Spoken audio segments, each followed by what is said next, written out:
Ladies and gentlemen, the session Diversity and Inclusion, an Industry Imperative is sponsored by Toyota.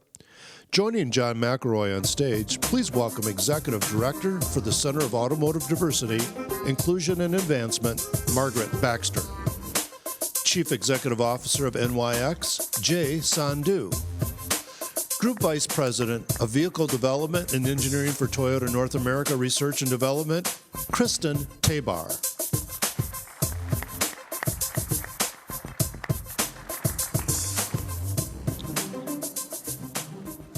Well, real good. We want to talk about diversity and how this is going to impact the industry and what we can do more about it. Margaret, why don't I just start with you real fast, thumbnail quickly, your organization. Katia, well, we were started, our founder had 30-year history at Ford, and she started as a waitress in Ford's dining room. So let's just say she moved up through the ranks at Ford and saw the need really for programs to help women, especially, and minorities advance in the automotive industry. She had a passion for it. We've been around since September as a nonprofit, and we are out to provide a speakers bureau and really be the voice for the growth of diversity and inclusion in a systemic, institutional, and sustainable way in automotive. I think you qualify for this panel. Thank you. Jay, same thing, your company. What do you do? Sure. NYX is a supplier of injection molded interior sub-assemblies. We have 4,200 employees across 11 facilities in 5 countries, and 75% of our workforce is diverse. So, good deal. And Kristen, you don't have to tell us what Toyota is, but what do you do there? So I'm in charge of all of our vehicle development, all of the engineering teams for the North American operations. We work on all of the vehicles that are manufactured here in North America.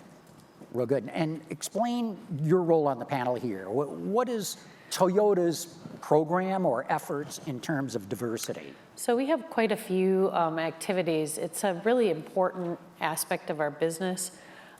We really believe that innovation comes from this diversity of thought and that inclusiveness of hearing everyone's voice, including all of our customers. We really try to represent the customers that we service and make sure that those voices have a way to get inside the company and bring those ideas to life. You know, I hear this all the time, and I'd like the whole panel to jump in on this. Diversity is so good, it exposes us to more ideas, but there's still this issue that we have this panel discussing why we've got to have more diversity. Can any of you give me any examples, real life world examples of where diversity really paid off in a way? sure. As I said, 75% of our workforce, we have about 4,200 employees, is diverse.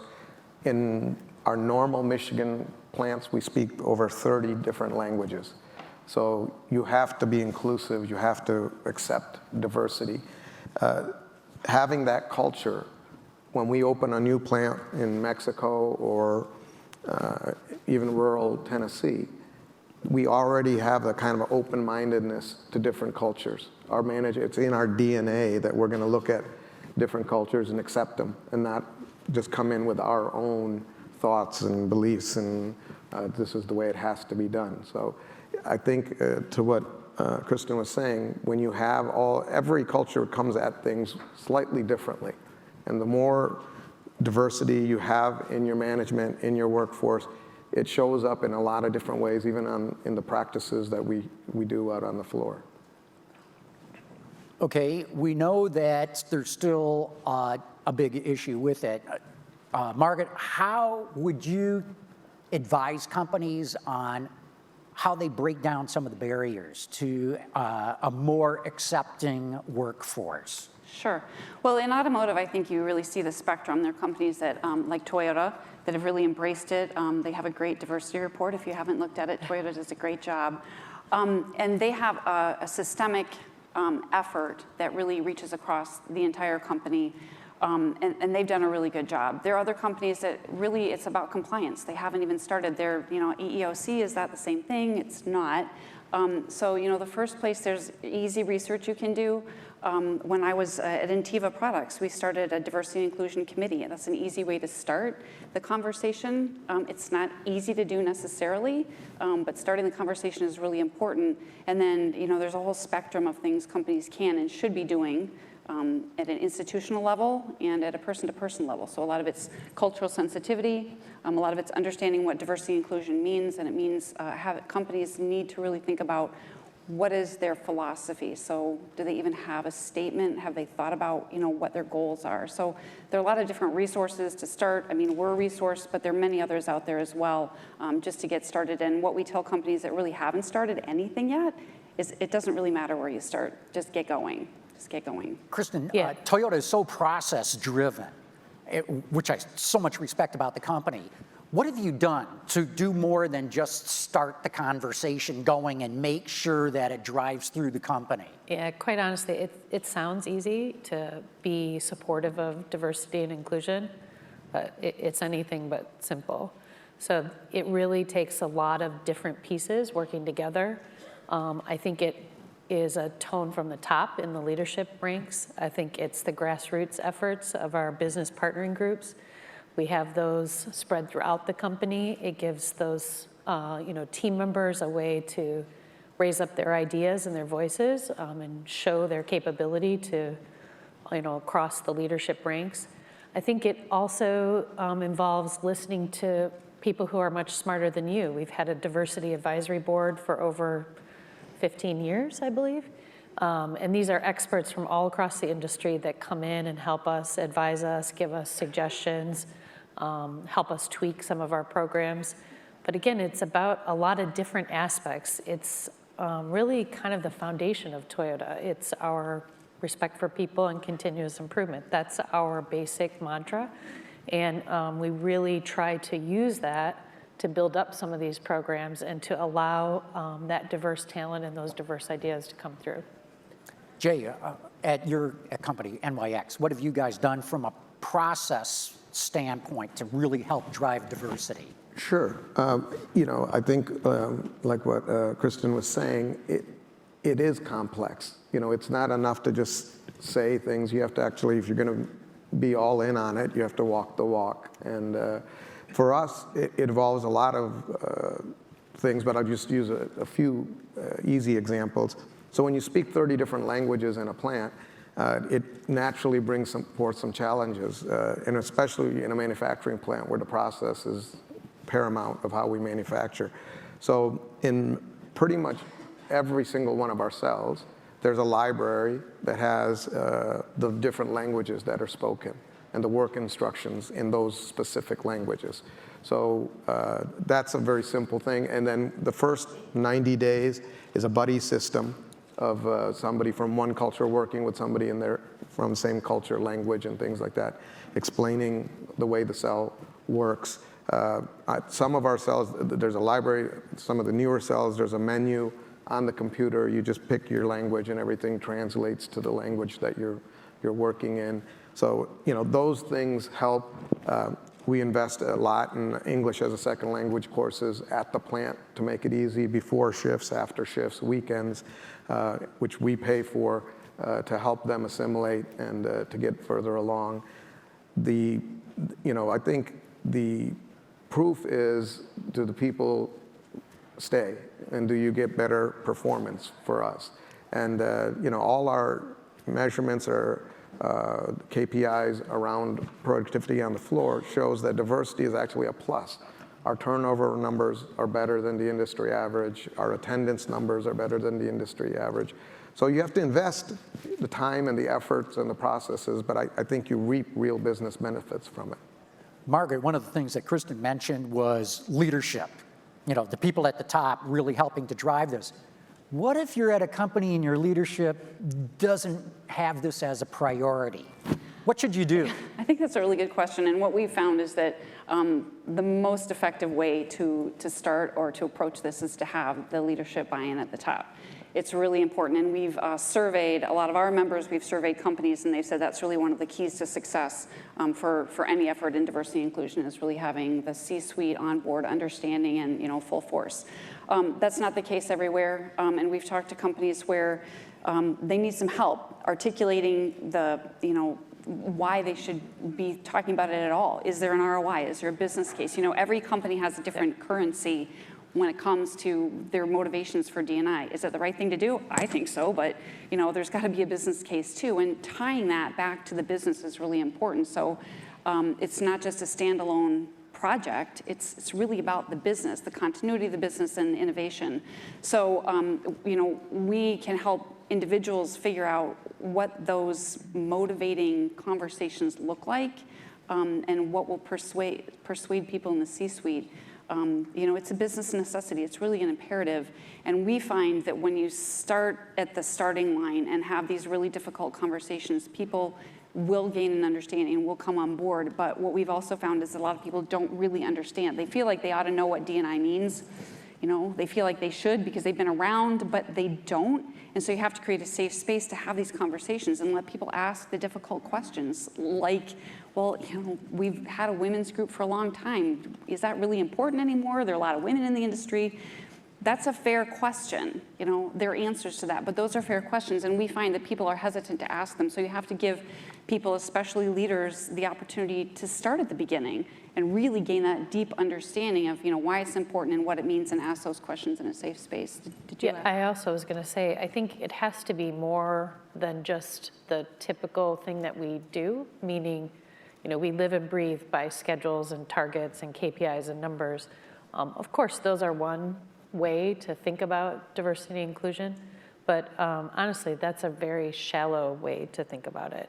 I think, at least at Toyota, we really try to put more into how do we actually utilize our diverse talent, how do we attract the best talent or retain the best talent, and what we're finding, quite frankly, is we have to start earlier and earlier to just make more of the diverse talent. So one of the big things that we keep working on, no matter what we want to do, no matter how many of us you have on stage, everybody's going after that small number of diverse talent that are top talent or appropriate for the automotive or mobility industry. And it's really challenging to get those. So one of the ways we're also trying to encourage that is to make the pool bigger. And get younger and younger students active and engaged with automotive and mobility, and really show them how this industry is at the precipice of just an extraordinary change. They can be part of such an amazing thing and really get their ideas into 17 million people's hands every single year. It's crazy. Kristen, I want to ask you about how this diversity program evolved in Toyota, because there's no secret, Japanese companies, very homogeneous.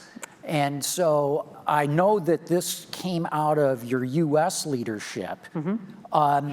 And I'm not trying to put you on the spot, I'm trying to illuminate lessons learned from Toyota that others here in the room may learn from. How did that come about, going from a company, very Japanese, very homogeneous, to one where top management is embracing diversity? Yeah, I think it really goes back to, again, we really try to represent the people that we serve. So we need to have different voices, different people in the different markets that we represent. Excuse me. In Japan, of course, we represent the Japanese people, so it is easy to be kind of homogeneous. In the United States, of course, we have a much wider range, and so we developed a much more diverse talent base, whether it be gender, culture, any number of different diverse aspects. Gotcha. Jay, you mentioned the sort of buddy system that you have for the first 90 days. What other programs do you have in place that have worked that you might want to be able to share with the audience? Well, I think the key thing is that in this job market particularly, which is red hot and the demographics would indicate that, at least for manufacturing, it's going to be harder to recruit the next generation of people to work in factories and things like that. So we've done, what we found is, to build on what Kristen was saying, when we do recruiting on campuses and things like that, the diversity aspect of our company is a recruiting plus plus. Young people want to work in diverse companies, and they want to have the opportunity to be exposed to different cultures, possibly work overseas and things like that. So within our recruiting, we accent that a lot. We accent the fact that in our plants, a lot of our supervisors and frontline managers are women, and that this is a company that, even you think about manufacturing in kind of the old school sense, it's kind of been a male-dominated industry, but I think you're leaving out 50% of the talent pool to do that. So we accent those things and do a lot of our recruiting with our diverse employees to show that this, that this is a big thing. Other program is we really promote promotion from within and development, and so that is another thing. You kind of have to do that sometimes with diverse employees. They don't always come with the same language skills or cultural skills, and so we're bringing them up to more Western or even typing and how they communicate. So the development part is a big piece, I think, of recruiting new talent and retaining it.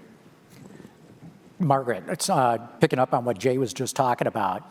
One of the big problems is, how do you fill the pipeline? I know plenty of companies that are very willing to bring more women on board, especially more minorities on board.